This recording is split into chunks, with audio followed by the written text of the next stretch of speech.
currently the final module of an overall set of programs that I wanted to share with our choir members. I see that there are a lot of people that are not choir members, and that's great. You can get an insight into what we all do.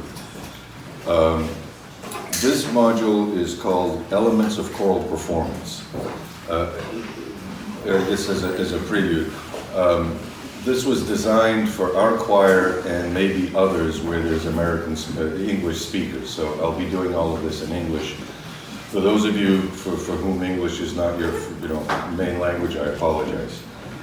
So the whole business about performance. This is not performance in the typical sense of the word, as one would do on stage or as a concert choir. This is performance such as implementation of an obedience. Choir members take on послушание.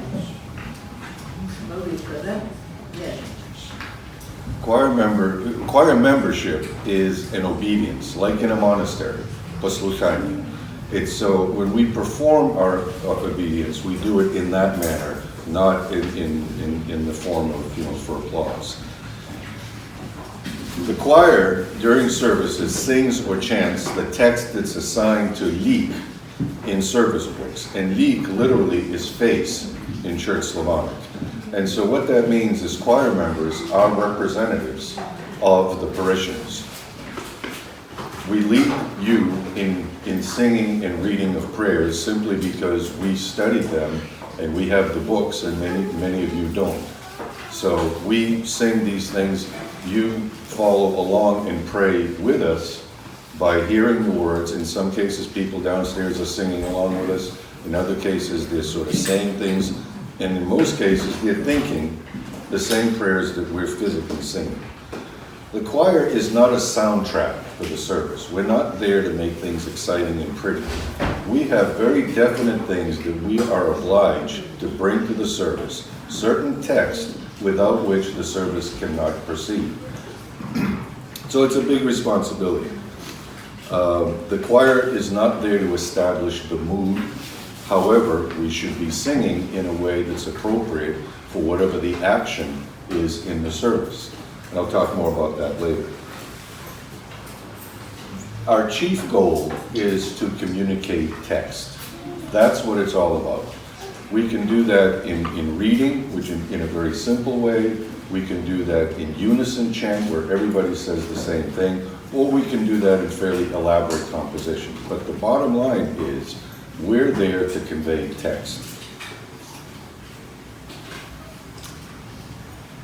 This is aimed primarily, I guess, at choir members, but I'll mention, all of the skills that I'm going to be talking about are things that I've been fortunate enough to have been exposed to over the past 40 years. I've had the honor of singing with some of the best conductors in the world. And because I was interested in choral conducting, as I was being there as a singer, I would know, what do they do, why do they do it, and does it work or not? And try to add that to my own repertoire. So the majority of what you'll see today, 99%, is not, Andrei's ideas. These are things that I've accumulated from some very, very good conductors.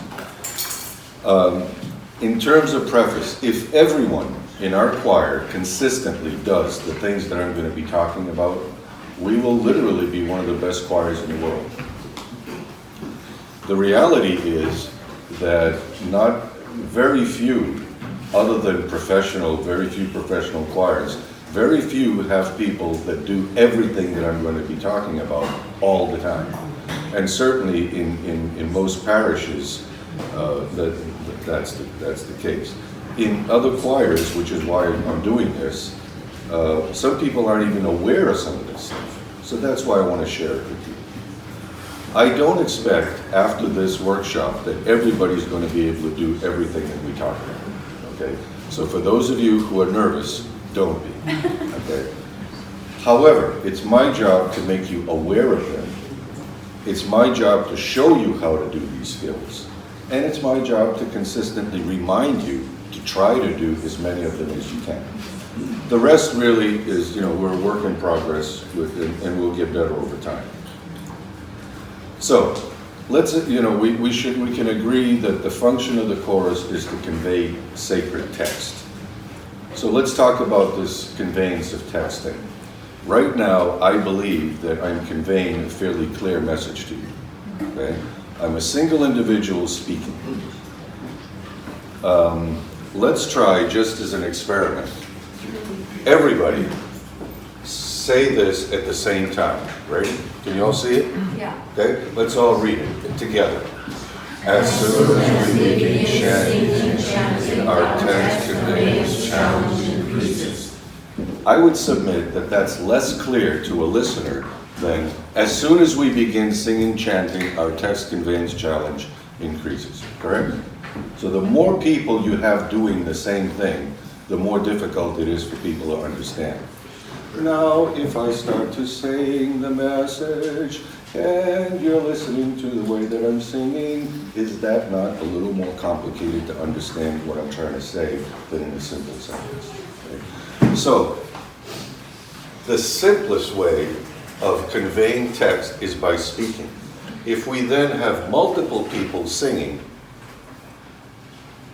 and multiple people singing different voice parts, our ability to convey text goes down and down and down and down. There's a bigger challenge. So we have some remedies of how to deal with this to accomplish our mission. One is called temporal uniformity. That's a fancy word for saying do it at exactly the same time. So had we read this at exactly the same time, it would be almost as clear as when I read it alone. The other thing that we have available to us is clear consonants. Without consonants said at the exact same time, our words become mushy and they're difficult to understand. And uniformly pronounced vowels. Vowels are what we sing on. You can't sing on the t. Can't do it. You can sing on a, o, u, e, e, but you can't sing on consonants. So if we uniformly pronounce vowels and we're singing the same note, that helps us convey text. In terms of conveying text, the text in church is Church Slavonic. It is not Russian. Okay? And Church Slavonic is supposed to be pronounced phonetically. What does phonetically mean? What you see is what you get. When we do things like Bogorodice, that's the way we speak to one another. Ikona Bogorodice. In Church Slavonic, it's Ikona Bogorodice. Absolutely phonetic, especially the vowels. Okay? So, and this, again, this is not my idea. This is Archbishop Alibi. Okay? This is out of his book. So it's very important that we not vernacularize Church Slavonic singing. It's not Russian. It's never been intended to be Russian. It is Church Slavonic. It's a completely different language, related albeit, but pronouncing what we sing in Russian is the same thing as using bad pronunciation in English. It's exactly the same. It detracts, and it's not to be done. Those of you choir members who have this slide, I'm not going to go through every one of these. Okay, you can do that on your own. But again, the takeaway for a choir member is if you see an A, it's A. If you see an O, it's O. And an O is never an A. And you don't do Yevo, it's Yego. Exactly as printed, that's the way we're supposed to sing. Anything else, and you start muddying the message that we're trying to send, the text doesn't get conveyed, and the people downstairs who are listening to us don't know what we're singing, because it's a mishmash of different sounds. We need to be clear in our pronunciation.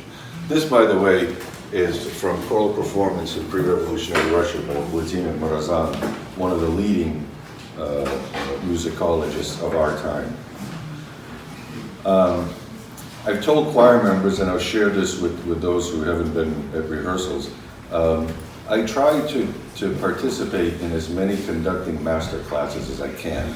And I do most of that over the internet. And so every now and then there's something that comes up that I feel, wow, this is something I didn't know and I want to share. This has to do with connections. This is the connection that we choir members feel all the time. We're up in the choir loft, you're singing, I'm conducting, we have this thing going on between us. And it's very easy to sort of think that that is our world. The reality is that what we sing has a direct connection with our parishioners. It has to, that's why we're there. And it has a direct connection with our altar clergy. Everything we do, every sound we make, connects with those people. And indirectly, we have live stream connections with people who are infirmed, people that are homebound, and people all over the world. So what we need to do when we're singing and we're connecting upstairs is to recognize that we might as well be standing in this hospital room singing for this woman, or visiting her and praying with her, or being right next to the altar and supplying the prayers that the altar is depending upon. Big responsibility. And I think because we're up in our little world, up in the choir loft, we may not always recognize that. Not to beat a dead horse to death, but Maestro Robert Shaw one time said to his choir, when you're singing, I think it was about the Brahms record, he says, when you're singing this for an audience, remember that somebody in that audience may be hearing the Brahms record for the first time. So it needs to be presented exceptionally well to them. He says, also remember, some people who are listening to this may be listening for the last time. And then he started conducting, and the choir sang twice as well as before. So, temporal in continuity. Whenever possible, we need to take our tempo from the clergy. Okay?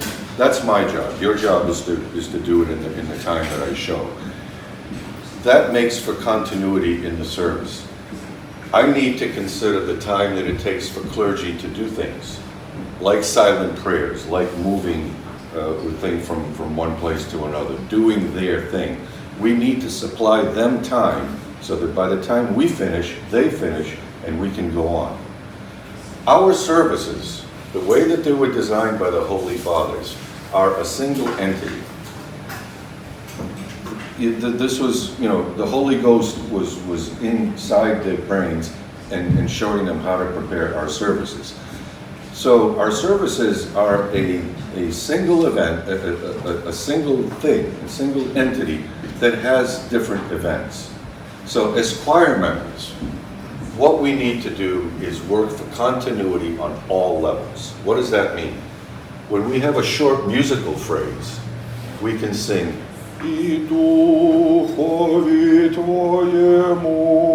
which is one thing. Or we can sing, which is now three things. Okay? It should be one on this level. When we do an actual prayer, we need to sing it in a fashion where from the beginning to the end, it has a singularity to it. Okay? If we bog down somewhere, then this thing becomes not one prayer, but two things. Okay? And in terms of the entire service, what we need to try to do as choir members is to have a tension line going from the beginning to the end with no interruption. We can't interrupt the clergy. We can't disrupt the concentration and the prayer of our parishioners. And so this is a very important thing. It requires constant concentration. At the end of a service, we should be very, very tired, simply from the concentration. Situational awareness. This is really geared more for choir members. You've all seen this plan ahead thing in some form or another, okay? In order to maintain the continuity of the service, whenever we're singing a particular thing, we need to know what the next thing is going to be and when it's going to happen. And there's only two possibilities. One is we'll get through singing it and there'll be a clergy petition, or a reader who's going to read something. That's one argument. The other is that we'll have a so-called rapid fire transition to something else. Okay? In the case where we're singing something and we know that after that is going to be an iktinya, or the readers are going to read, we need to completely finish what we're singing to the very end, including the last consonant. Okay? Not to get distracted by anything until we're actually finished. Look up at the conductor so that we finish together, so that the text that we conveyed is accurate. Don't distract yourselves with flipping pages or any other thing. You will have time during the petition or during the reading to play around with pages. But if you're doing this, you're not singing properly. You cannot do two things equally well at the same time. And I'll talk about that later. You will have time to do it. In the event that you have a rapid fire transition, which I'll describe in a moment, you need to mark the second or third thing that we're going to do in a row before you start singing. Again, completely finish what we're doing. Don't start flipping pages in the last 3 bars of the measure. It's not necessary. I will give you time. On many occasions, I've looked around and said, "Готово? Есть?" And somebody didn't have it, we waited, and then we started. Okay? You don't have to sacrifice the thing that you're singing to find the next thing that you're singing. Please don't do that. Better is just to look up at me. So, what are these rapid fire places? When we're singing successive prayers without an quote-unquote interruption of the clergy or a reader. An example, when we do Slava Onynia, Stihira na Stihovnya at Vespers, we do Slava Onynia, Stihira, and then immediately Ninya Pushchanosti. That's one of these rapid fire things. At Matins, Bog Господь, we do the Trapari, then on Slava Onynia, whatever, the Bogorodichina, or whatever it is, and then we launch into Kathisman. Nothing in between us and our selected things. So here, we simply need to have these things marked, okay, ahead of time. Хваліть усе моє Господи, єдинородне синя at liturgy. That's a place where there's no interruption. We need to go from one to the other. So, as you're completing Хваліть усе моє Господа, we cut off. You shouldn't have to find єдинородне синя. You should have it marked already, so that you can flip the book, look up, and be ready to sing. Отче наш, then Един свят and причастные стихи. This is a place also where you need to have the books marked. Каноны. At Matins, when we sing the canon, what I've tried to illustrate here is the way that it's currently done in our parish. This is not necessarily the way it's done everywhere else. Okay? And again, I've indicated with the red, rapid star, the places where you really need to be on your toes. From the first katavasya to the third irmos, there's nothing in between. So we need to go from this to this with a page flip. You need to have that ready. In other parishes where they sing all of the katavasya or in the cathedral, that same thing would apply here. It doesn't apply on the 6th because we have Yitzinya. We have plenty of time to be flipping things there. And there's reading. And then at the 8th Irmos, we have Хвалим Katavasya, then Velichit Oza Dostойник, and then immediately the 9th Ode. So this is another place where we need to have things ready to go ahead of time. Okay? And it's not hard, it's just you need to remember to do it.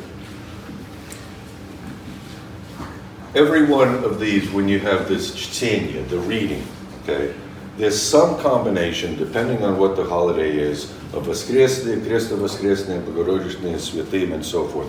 The Trapari that Marina and Yura and others read as part of the Irmos. You always need to be ready, and as soon as you hear the word Ilinia, What that should say to you, other than the content of the prayer, is that this is the last reading. The next thing that happens is we sing. So if you have the habit of going to the banister and looking down or whatever it is, and you hear Ilenia, that's your call to action. Immediately get back, find what we're going to do, turn on your brains, and get ready to sing. Ilenia. Call times and repertoire. I put both of them in quotes. We don't have call time. We're not a choir. We're not a concert choir. We're not an orchestra. But the concept is the same. And repertoire sounds to me a little artsy more than our selections. We have prayers, so that's why they're in quotes.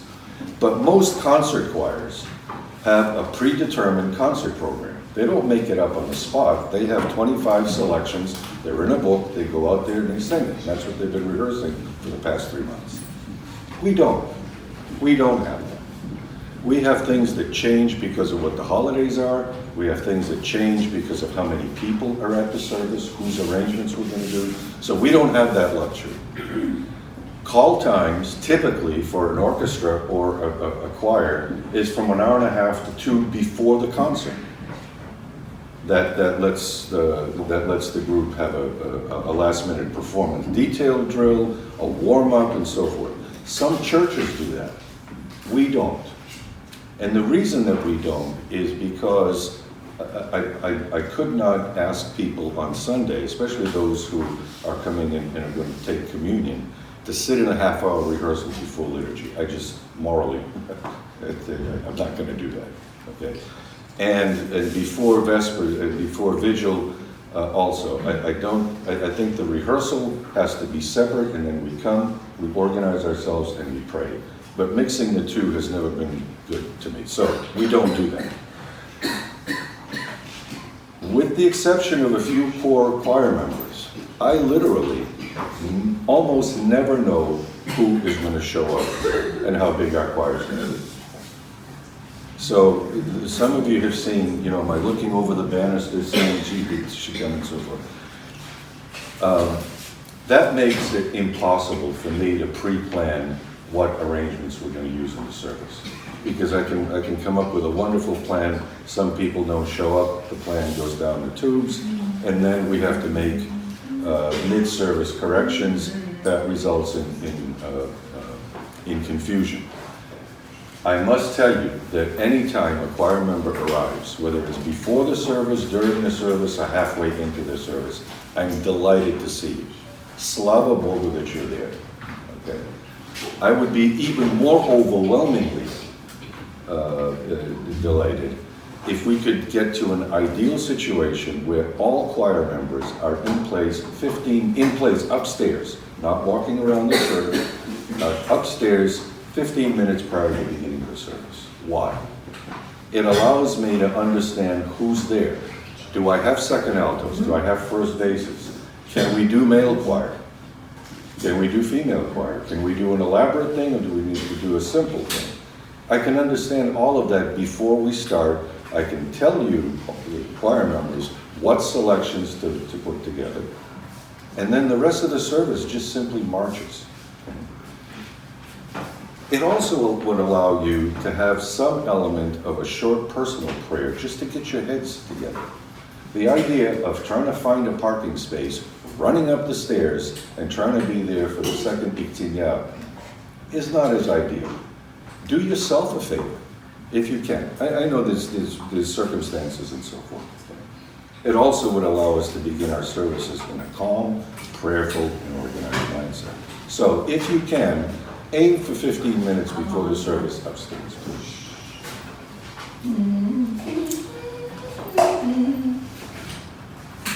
Many of you know, some of you don't, I work in the commercial nuclear power industry, and we have 5 different states of how a plant runs. There's normal operation, life is good. Then we have an unusual event, which the media goes nuts over. Then we may have an alert, which we haven't had. Site area emergency, general emergency. General emergency means you're now taking trucks and moving people out of the neighborhood, 10 miles away from the plant. So we have procedures on how to deal with every one of these events, and we train on them and so forth. And it so happens that we have a very similar situation in church services for the choir. Okay? When we have a balanced ensemble and we're in sync with the altar, life is good. That's normal operation. We've got a couple of sopranos, couple of second sopranos, first bass, baritone, alto, and tenor. We can sing anything in our book. That's nirvana. That's choral nirvana right there. Okay? Our unusual event is when we have an unbalanced choir. 4 basses, a soprano, maybe a tenor, and zip altos. Now what do? What do I do? Okay? Well, that's kind of an unusual thing, so I need to adjust the repertoire right on the spot. And what you need to do is to sing soft and listen to one another. The worst thing that can happen is somebody tries to save the day. You know what save the day is? Out-scream everybody and get the prayer sung. Don't do that. Okay? Let me handle the emergency.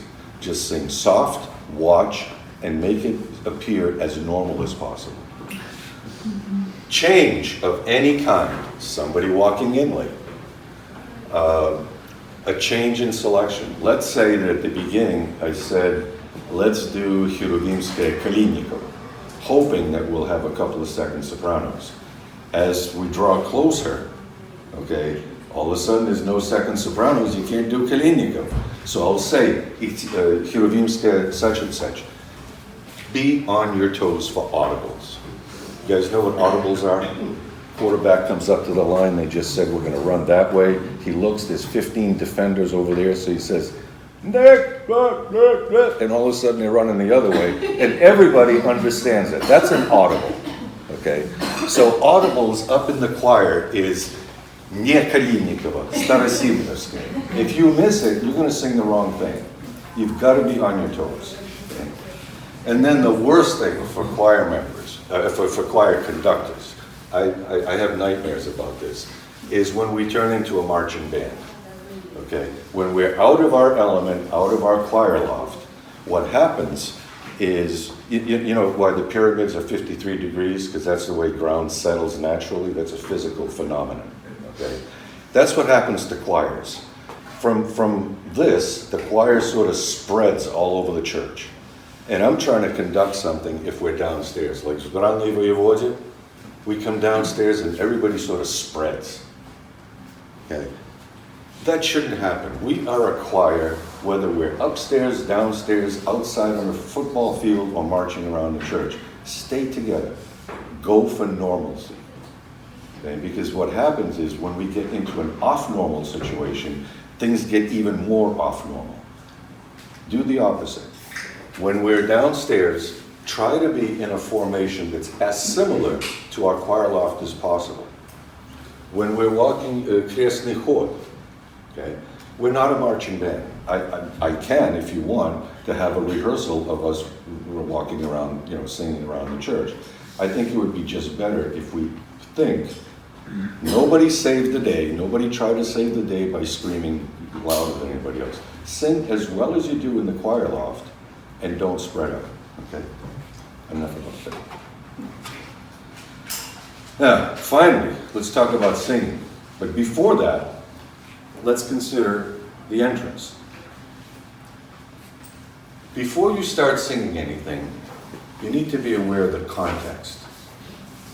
Are we going to praise?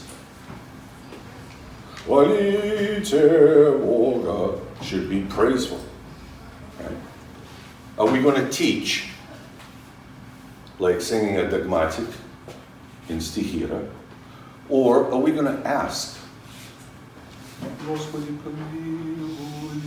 Господи помилуй, or else I'll give it to you. Get the idea?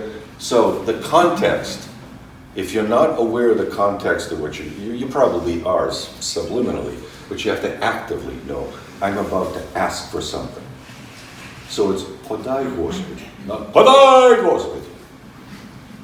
The entrance, should it be loud? Should it be soft? Should it be fast or slow? You all sort of know, but unless you're thinking about it, you're not going to do the thing right. Destination. Where's the phrase going? Благослови душе моя Господа. That's where it went, right? Or, Господи помилуй. You have to know where it's going to end before you get there. And by knowing that, you'll sing it properly. But if you're just mechanically, doing notes, then the destination, you will have arrived and you won't be very happy with yourself. What role does your voice part have in what you're about to sing? Is it melody? Very often in the soprano, very often in the tenor it is. Okay? If it's melody, it's got to be out there because it's the most important thing.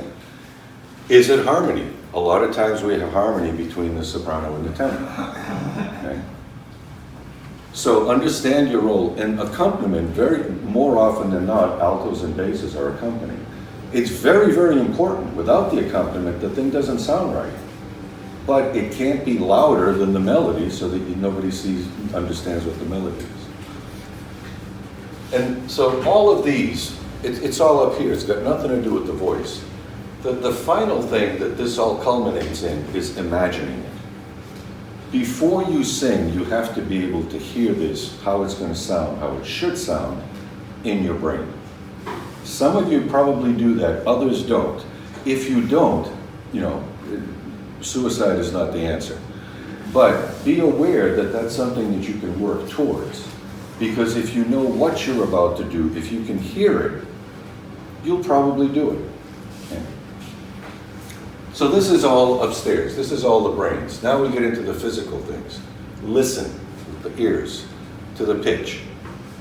Not only your pitch, but its relations to others. So for example, where are my tenors? Okay, tenor here, sopranos, do we have it? And alto. Soprano, okay. So, if we have tenor, soprano, alto, bass, if the soprano recognizes that they're at ba-bum, that means they have tertia. Not only should you have your pitch, but you should understand what role you're going to play. So, typically, the second pitch is going to be tertia. The first pitch is a fifth. That's sort of a stabilizing thing. And da is the foundation. Okay? So listen to your pitch, yes, absolutely. But understand what its relationship is in context to others. That's not Roudenko, that's Matveyev's, by the way. Look at the conductor's entrance. My job is to show you how the entrance is going to go. If it's Yakuda Tsarya, Yakuda Tsarya, and you should respond that way, okay? If it's, I don't know. Bogorodice Deva Radoshe, Rachmaninoff, you'll get this.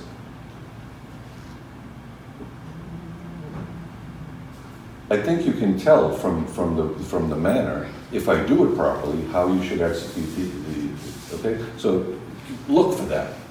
And absolutely essential, breathe in the manner that you're about to sing. So, Тебе Бога хвалим, or Тебе Господи. You can't do, it's just not natural. But if you do both together at the same time, your entrance will be good. And finally, after all of this, then we make a sound. Okay? Most people focus on this. Most people think, oh, singing, yeah, that's this thing. No. Singing is about 12% of the equation. All of this stuff, for proper good choral singing, all of this stuff is absolutely essential. So when you look at a note, and you're singing the note, I've mentioned to you, sing over notes here. Because if you aim for the direct thing, chances are you're going to go flat. And if you aim for the bottom, then this is what our people downstairs and in Russia and in the hospitals, that's what they're reacting. She's a little younger than them. But. So you always want to aim high visually when you're looking at sheet music. Okay, we have an interesting dilemma here. We got a guy with a tuba and a lady with a harp. Okay, I would suggest that the tuba is naturally more loud than the harp. Anybody object? So, in the eyes of God, we're all created equal. In terms of strength of voice and color, not so much. We have this situation in our choir. We've got some tubas and we've got some harps. Okay? And so the tuba needs to play very gently and very softly. And the harp needs to play like a harp in order for this to make music. I actually was at a rehearsal years and years ago, Boston Symphony. They were doing a Mahler, I forget, 3rd, 4th, or 5th symphony, and it has a short tuba solo in it. And the first chair tuba player was practicing this thing. It was soft, it was gentle, it didn't sound like a tuba, you know, playing the Sousa March. So this can be done. The stronger voice can be softened. What this voice may not do is to try to pluck harder, because a harp is, but if she wants to match a tuba, it's going to be boing, boing, boing, boing, boing. It's not going to sound like a harp. So in this case, in order for these two to make music, he gets softer, she stays the same way. Never push for volume. Never, never push for volume. If all you got is a harp, God bless you. We'll take the harp. Here's an interesting little quintet. 4 strings and a bagpipe. There is no way that group can play as an ensemble. There's no way. These 4 instruments, they can actually blend if they're played properly. Okay? No matter how soft you play a bagpipe, it still is going to be, and it's going to be heard over, no matter how soft this is. So in the orchestral world, the only way of fixing that quintet is to pay this man bus fare home and bring another one of these people. That's the only way in an orchestra. Okay? In a choir, we don't do that. But we need to modulate the sound that is being made by this individual such that it matches the sound that the group has to have. Okay? That's hard to do. It means you're constantly listening, actively. You can't passively do this. You're constantly listening to what's going on and comparing what you're making as a sound to what should be there. Very difficult to do, but very essential, because, like I said, no matter how soft this guy plays, it's going to come out of it's going to destroy the ensemble. Kind of along the same lines, the letters E and B, when we sing them, you know, mostly, if you all say E, you'll smile, right? E, very people say E. So, E. What happens when you smile is conservation of mass, you know, your mouth goes this way, this thing collapses here. So, if you look at Ted here, if this starts going in this direction, this is going to collapse. And what's going to happen is, you're going to start singing with your nose. You don't want to sing with your nose. You always want to be singing with a high resonance where all of the sound is coming out from here. Not from the voice, not from the throat, not from the nose. All from here. Can you sense that when I speak to you, this isn't about singing, can you sense where the sound is coming from? Is it coming from here or here? Here. Yeah. And that's the way we should try to sing. Even for low voices? For every voice. For every voice. These two E and U, especially at the ends of phrases, are notorious for having us go flat. Critical times to watch the conductor. That gentleman is Nikolai Vasilievich Matveyev, who for many, many, many years led a phenomenal choir at Skrbящих радостей на Roudenko. So this is kind of out of his book a little bit. He wrote a book. Matveyev, he doesn't fool around, you know.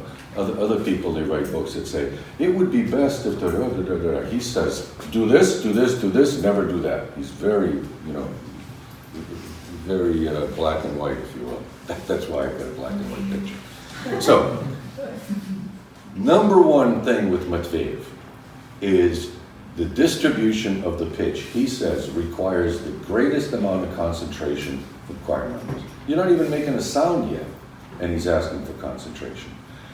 And he's saying two things. One is listen and understand, and two is provide feedback.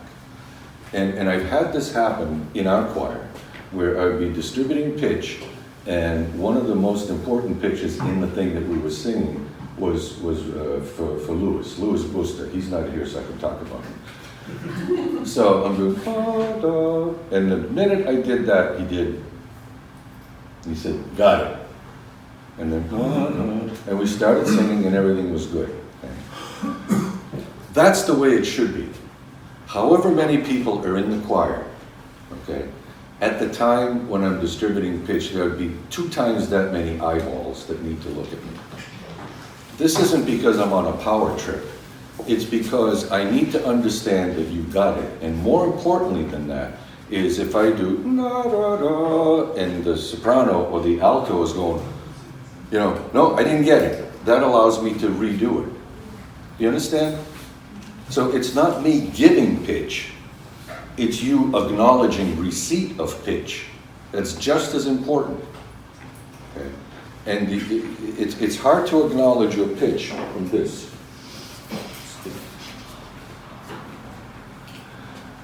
Okay, please confirm that you have the pitch.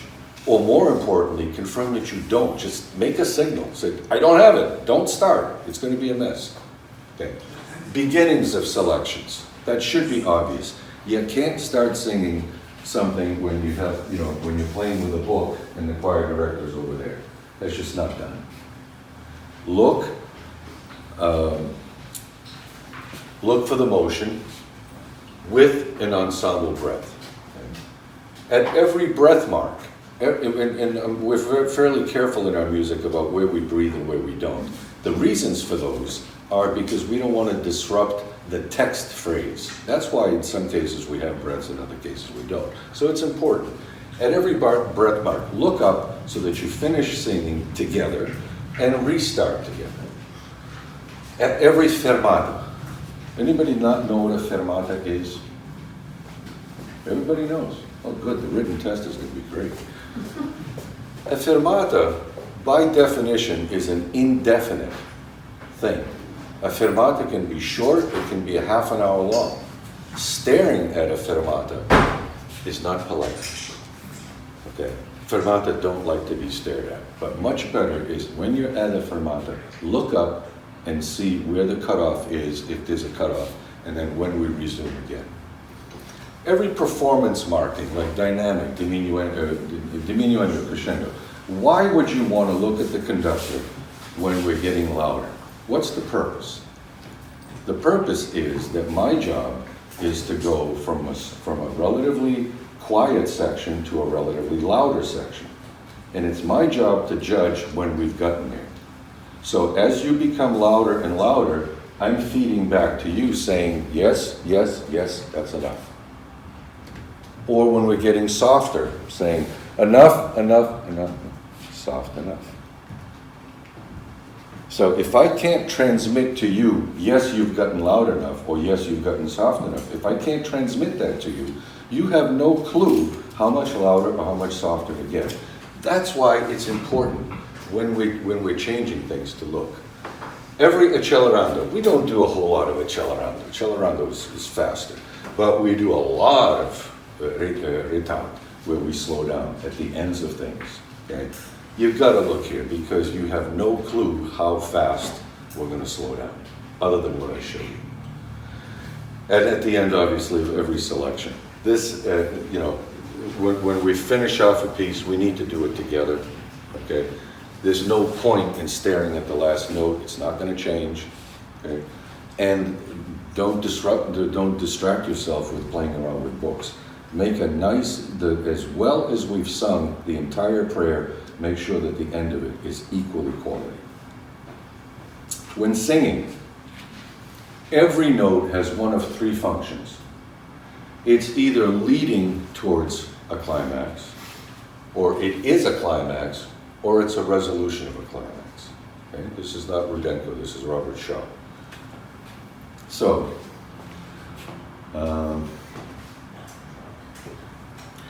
І духові твоєму,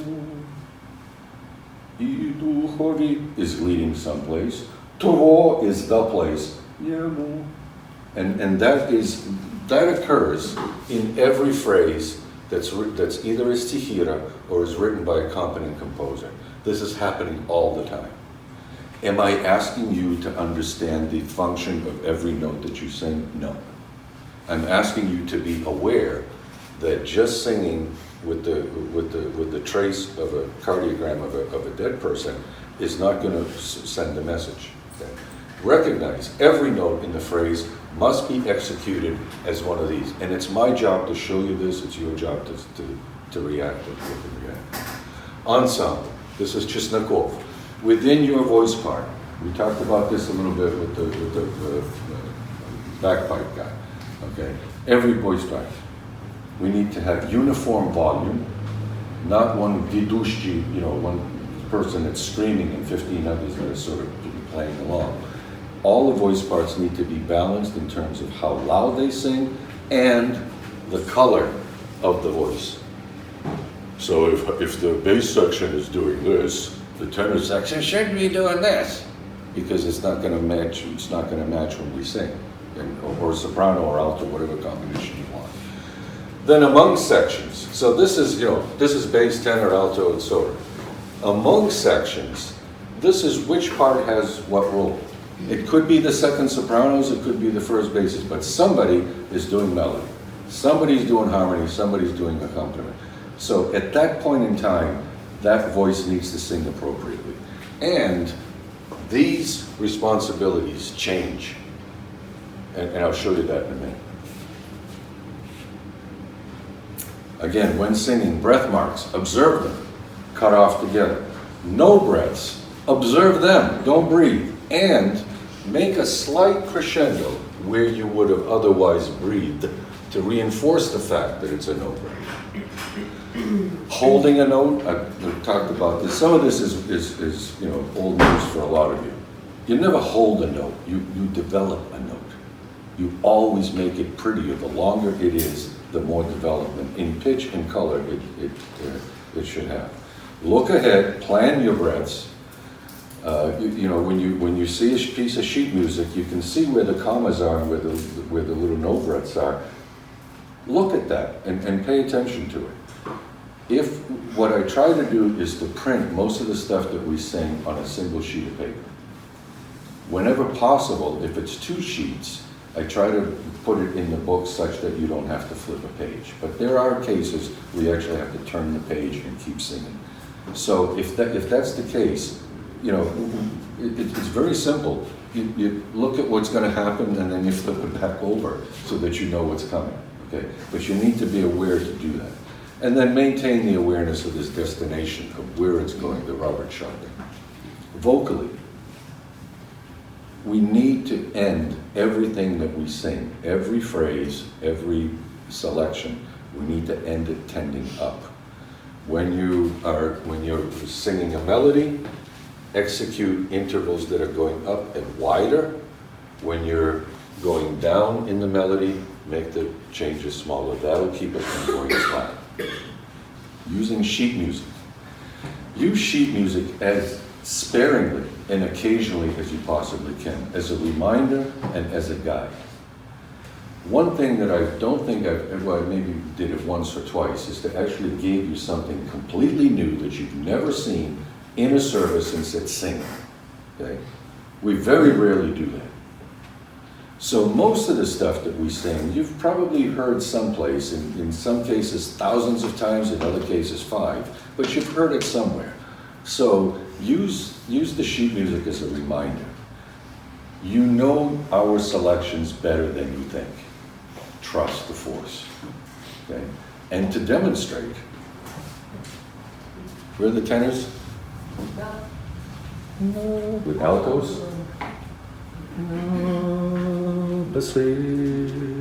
Седьмой номер Бортнянского.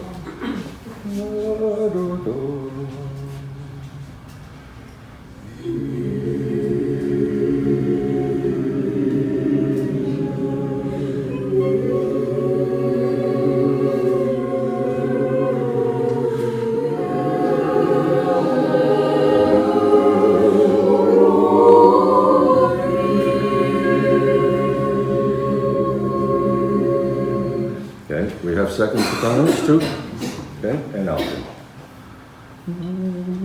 Гречанинова, единородный сыне.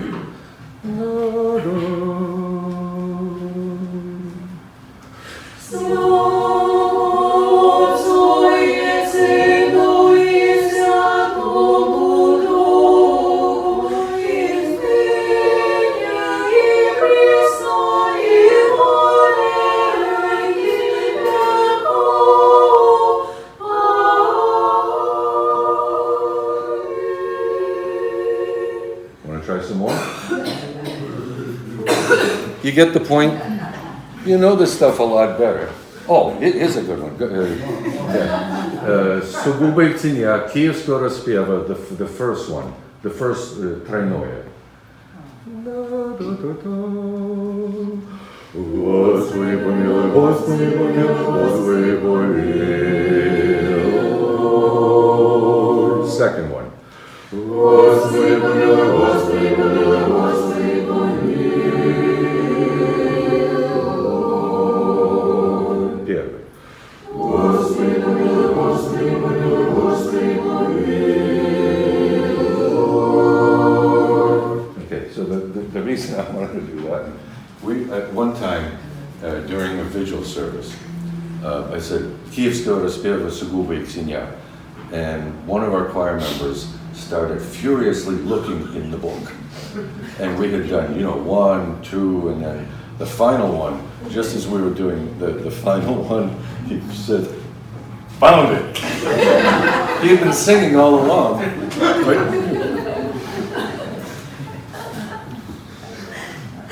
Use the book conductor scanning thing. Some of you already do, okay?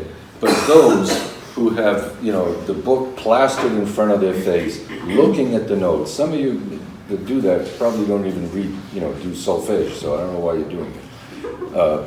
But the thing is that you can look in the book and you see the shape of the music, and that's fine, and then the words and all of that. But, again, Lewis isn't here, and he's not the only one, but I can talk about him. Lewis does that just absolutely perfect. He'll be singing and look up, and just to check in, am I still, am I with you? Am I singing too fast, too slow, too loud, too soft? And so he'll look up, love it to bits. It makes my life really easy because it allows me to connect. On the other hand, we've had people who, as recently as last night, who were so in the book that I had to actually conduct the choir based on what that individual was singing because I couldn't make any connection. That individual was doing their thing and I was listening and trying to show the rest of the choir how fast that individual is singing. Don't compartmentalize yourself. If you want to do that, there's research things at Stanford. You can sit in a booth and sing, but that really is not, it's not for choral singing. Rests. Rests technically are durations of silence in music. That's the formal definition. Rests are not for resting, okay? Don't relax or your concentration. A classical example of this is when we do antiphonal music. So, let's do Благослови душа моя Господа, antiphonally. soprano, ты паси, благослови душа моя Господа, as in liturgia, okay? Благослови душа моя Господа, благослови душа Господи, благослови душа моя Господа, и святая моя, имя святое благослови.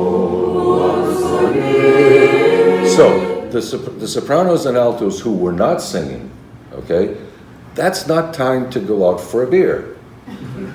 That's time to say, okay, the male choir is about to sing, and right when they get there, I need to have my breath and start singing, okay? That's what a rest is. It's an opportunity to plan your next entrance, okay? If in 99% of church choirs in the row corps in the United States do exactly the wrong thing. I need my youth. No, not that beats. You know, it doesn't go that way. Okay. Sorry. I'm going to spend exactly 15 seconds on this slide because this is a slide we can spend hours and hours on. What I'm trying to, the message that I'm trying to convey is that chords are simultaneously sung notes, and that over time, and with a little bit of effort, if you want to go in that direction, you can start to recognize what chords they are. And when you recognize them, you know what the major or minor tertia median is, because that's the most important note in the chord. So, some of the more common, not exclusively, you know, C major we sing a lot in, D major we sing in, F major a lot, and G major is probably our bread and butter key. That's the one to invest in, okay? In terms of major. We do some E minor, we do some F minor, we do a lot of G minor and a lot of A minor. This is City Niebieski country here, okay? That's all I'm going to say about this because we could really wrap ourselves around the axle. Where it begins to matter, okay? This is the standard Velice Duša moja Gospoda. And what I've illustrated here is that this piece, this part of it, tenors have terza, okay? It's up to the tenors to keep us. On this chord, the soprano has the terza. And on the next chord, the alto has the terza, okay? So it's up to those, no. It's up to those parts, and notice that the responsibility changes as things go on. It's up to those parts to maintain the tonality of our chords, okay?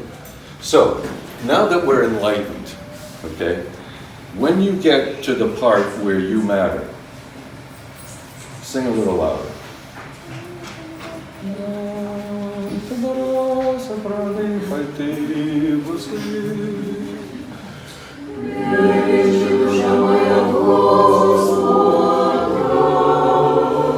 So on da, alto, you need to come out there, and you own tertia all the way until the end. Sound familiar? Okay? Благослови душа моя Господа, what we just sang. Starts out, tenor has tertia. But on V, how many times have you seen me do this? Благослови to the altos, right? Why is that? Is because this chord, you have tertia. Without you, it's a naked chord. Then the sopranos, then the sopranos take over. Then the tenors, and again, the next to last one, altos. More complicated stuff. This is the prakimen that we sing on big holidays. This is the third movement from Bartnyansky. Okay. When I prepare music for you, believe it or not, I worry about this stuff. I try to understand where the tertia are in every chord of everything that we sing. Okay? I don't recommend it. So, if you're not able to fly along here and recognize on the spot, oh, I have this, or oh, I have that, That's okay. I know it. And I'm able to do that on the fly, so I'll show it to you. But if you're in your book and you're not watching, I might, it won't work. So, in terms of it, yeah. So, terza is, the note on terza is always should be more pronounced. Should be very carefully tuned because it defines major or minor. And yeah, maybe a little more pronounced, but the most important thing is for the tuning to not be lazy, to be slightly higher for major and appropriate for minor. So I'll show all of these things to you. I know this, but please, watch and react. Okay, multitasking. Multitasking is a mythical belief that people can perform two tasks simultaneously as effectively as one. Again, that's not Roudenko, that's Dr. what's his name? Hallowell. Okay. And the other is when people attempt to complete many tasks at one time, errors go way up. David Mayer. Okay. So I found this as I was researching it, and I'm thinking, well, how does that relate to people? Okay, really. So I called Dr. Yulia Koitseva. She used to be here, she's down in Phoenix. And I said, we don't think about our heartbeat. I don't walk around saying beat, beat, beat, beat, beat. It just sort of happens. So in fact, my heart is beating and I'm doing something. So I'm multitasking, right? And she said, yes. There are basically three things that a person can multitask with. One is a beating heart, breathing lungs, and a digestive system. Those are the only three things you don't have to consciously worry about, and it'll happen anyway. All right? Everything else you need to think about fully enough to make it happen well. Okay? So that's what the medical profession says. What I'm saying is, in the beginning of this workshop, all of the things that I told you about that you need to worry about, okay, there's a lot there. And it's more than enough to occupy any human being's mind. So the idea of doing anything else, texting on a phone, looking while you're singing with all of the stuff that we're doing, looking through the book, or any other thing, or talking, or any other form of distraction, it's just going to lead to error. It's going to diminish the quality of us conveying the text to our parishioners and our clergy and our other listeners. Okay? Don't think you can multitask. You can't. Not even women. Not even mothers. And at liturgies, we have a special challenge. Okay? In order for the brain to function, it needs nutrition. At liturgies, many of our choir members come without having had anything to drink or anything to eat because they're going to receive communion. Okay? So you're already at a slight disadvantage in terms of normal brain use. Now, true, the Lord helps and whatnot, I'm not going to get into that. But especially at liturgies, where some of our members are nutritionally deprived, probably most, I don't know who sits down at a big breakfast on Sundays, okay? But we need to be especially careful because already we're at sort of at a low point. So don't allow yourself to be distracted. Don't distract me, don't distract your neighbors. Focus on the obligation. It really is an obligation.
Some of us did. Maybe all. And here's the thought process of a simple thing like that. Alto, tenor, bass serves as a harmony. Soprano has the melody, and here's the all-important second note. So if the soprano sings, no, it really has to change for us to know what to do, because if this doesn't change, our harmony gets all fouled up. Altos have a little moving thing here that needs to sound. But basically, soprano has the melody. Then we transition in the bass has the melody with a second note, okay? And then yes, the altos and the tenors, but the important thing is for the bass to transition to harmony here. It's a whole different role. It's not as bright singing, it's harmony singing. Soprano starts here on taino with harmony, as soft as possible, just to provide the top layer. But here, she takes over, the sopranos take over the melody. So there's a transition. And what most choirs don't do properly is the transition. They're very like Matveyev. Ya melodia, ya гармония. And there's nothing in between. No, that's not the way music works. So here, we, basses, if we're prominent at all, we need to come down. Sopranos here are small and need to transition to harmony. You understand? Okay? Every piece of music that you sing, whether it's elaborate, if it's a stihira or Rachmaninoff or whoever, that's the kind of stuff that needs to go into it. Okay? Let's try it again, keeping this stuff in mind.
These are the little things that we can add, and the difference between them is when you're standing virtually next to one of our parishioners and you sing like that, you give them the same chills that you just gave me. It's just incredible. And if that individual is about to pray, they'll enjoy the prayer that much more. It'll be that much more integral. Okay, we're getting close to the end. Those of you who came here for just a free lunch, you know, you're about to be. This came out of an interesting master class. A woman conductor in Moscow was dealing with a girls' choir. And she says, imagine that you received a letter from somebody from 2 centuries ago. And it described a place, and it described an atmosphere. And you tried to, just from that letter, to do a realization on the canvas. You know, here you can tell it's cold but not freezing, okay? It's either sun up or sun down, you know, all of that stuff which this guy's written. Okay? I would submit that St. John of Damascus, through his friends, write us letters, except they were in sheet music. It's the same thing. They're writing poetry. That's what most of the stihira were written in the first place. They're writing about events and feelings and teaching. It's being translated for us into a musical event. Our canvas is our singing. Kind of nice. He doesn't know you, but we're communicating over, 15 centuries. Kind of cool. So, our job as church choir singers is an obligation, it's an obedience. Poslušanje. Every obedience, if you read the lives of saints, every monk who had an obedience, one of the things that they did, or monk or none, they were the ones that did it with the most effort. That didn't make them saintly, it's just that saints did that.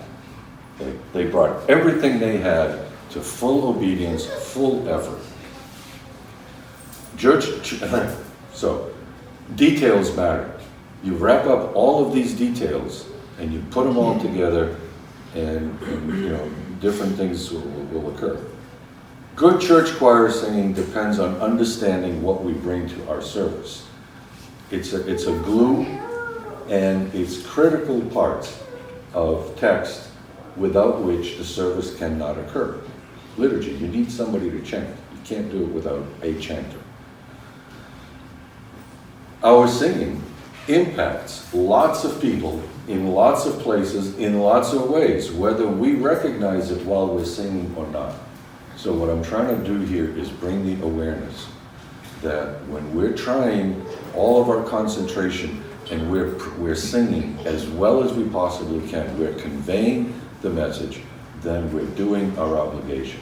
The minute we get lazy or we distract ourselves, put yourself right next to that person in the hospital and see, it's a big obligation, and we need to remember that we can inspire and facilitate prayer, or we can distract from it.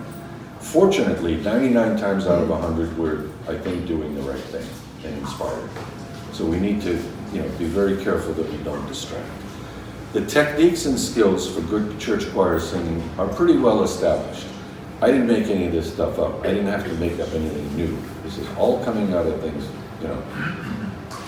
Be aware. That's all I ask. Okay? You don't have to know how to do every one of these. Be aware of them. Maybe a month from now, for those of you who have the presentation, flip through it. Just as a remembrance of, what should I be doing? Try to do as many of the skills as you can. Not everybody's going to be able to do all of them. Because ultimately it's really down to individual effort. I can remind you, I can show you, and so forth, but I can't do for you, and that's the way that the team works.